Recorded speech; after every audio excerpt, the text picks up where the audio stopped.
When preparing a will, many people mistakenly believe that everything that they own or have an interest in will automatically be covered and the estate distribution process will therefore be smooth. Unfortunately, this isn't always the case. So today I wanted to take a few minutes to discuss what assets make up an estate and more importantly talk about those items that don't come into the estate and what you can do to address them. Let's start with what is often a person's largest asset, which is the family home and other real property. Whether these will form part of your estate or not is dependent on the way that the property is owned. If you are the sole owner of the property, then that property will form part of your estate upon death. If the property is owned in conjunction with someone else, then it gets a little more complicated. Jointly owned property can either be held through joint tenancy or as tenants in common, and each of these has a different impact on your estate planning decisions. The most frequently used ownership structure within Australia for property is to be held as joint tenants. In this scenario, the deceased person's share of the property will automatically pass to the surviving owner, so it won't form part of your estate or be dealt with within your will. Ownership as tenants in common, on the other hand, means that your share of the property can be passed to another party other than the joint owner, and as a result, your share of the property does form part of the estate and needs to be addressed in your will. Another important asset that forms part of the estate and needs to be taken into account is your personal possessions. So these can include items such as jewellery, art, vehicles, bank accounts, collections of shares or managed fund investments, anything that is in your own name and that is not held within superannuation, which we'll talk about shortly. All of these items form part of your estate, and who receives what can be detailed within your will. This will assist your executor in determining who you want to receive specific assets from your estate. An example of this may be that you detail that a particular piece of jewellery goes to a particular child, or that the stamp collection that took years to accumulate is to be passed on to a particular relative who will value it rather than put it up for sale on eBay the day after the funeral. I mentioned that shares, managed investments and other financial investments will form part of your estate. However, it would come as a surprise to many that superannuation funds do not automatically form part of your estate. Contrary to popular belief, the money held in super is usually outside of the estate unless you specifically directed your super fund to send the money into your estate. So what actually happens to your super in the event of death?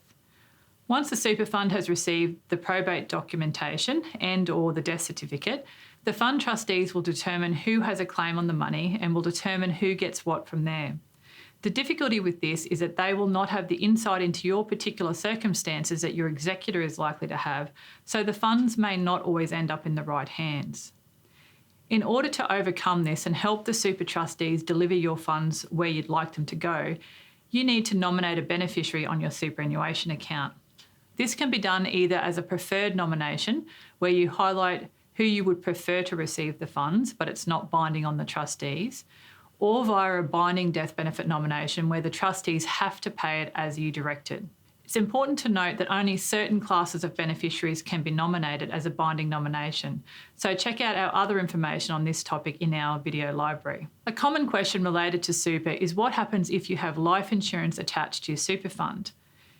In the common event that your super fund does have some life insurance attached to it, the proceeds of that policy will be paid directly into your super fund. This means that those insurance proceeds do not form part of your estate unless you have nominated your legal personal representative, that is your estate, as the beneficiary of your super fund. Life insurance held outside of super, however, may be passed directly to a specific beneficiary if they are nominated on the policy, or it can be passed to the estate if no beneficiary is nominated. This is an important area in estate planning, and you should consult with your insurance or estate planning professionals to ensure that the right steps are taken to get these funds into the right hands at the right time. Another area that's often overlooked by many is what happens to you if you're involved in a business or have a discretionary or family trust in place. Again, the outcome is determined somewhat by the structure used, but generally speaking, these assets need to be considered separately when you're preparing your will. As an example, if a business is run as a private company, then the ownership stake in that company is determined based on the shareholding of the shareholders. If a shareholder passes away, the will needs to address where those shares in the company get distributed, as this will determine who then controls the business into the future. So in effect, you're not passing the business in your will, you're passing the shareholding in the company that controls the business. Similar complications arise when a person has assets that are held outside of Australia. Generally speaking, a will only covers assets within the jurisdiction that the asset is held. So assets held in a foreign country will be distributed in line with the laws of that country. And it pays to get specific advice on this if you own overseas assets. The final part of an estate is one that causes many families concern, and that is in relation to debts upon death. Unfortunately, death does not absolve you from liabilities that have been created over your lifetime. However, those debts are restricted to the assets of the estate and are not payable by family in most circumstances. Should a person die owing funds to creditors, the executor of the estate has an obligation to sell assets to meet those debts prior to any disbursements being paid to beneficiaries. These debts are paid out in a hierarchy enshrined in legislation, and the estate will receive the remaining assets or funds after all of those debts have been paid. Should an estate be unable to meet its debts, these debts are usually forgiven unless a guarantee on the debt has been given by another party. As we've seen today, there are lots of issues to consider when determining what is and isn't included in your estate, and it's vital that you make your will in consideration of these issues to ensure a smooth transition for both your executor and your beneficiaries.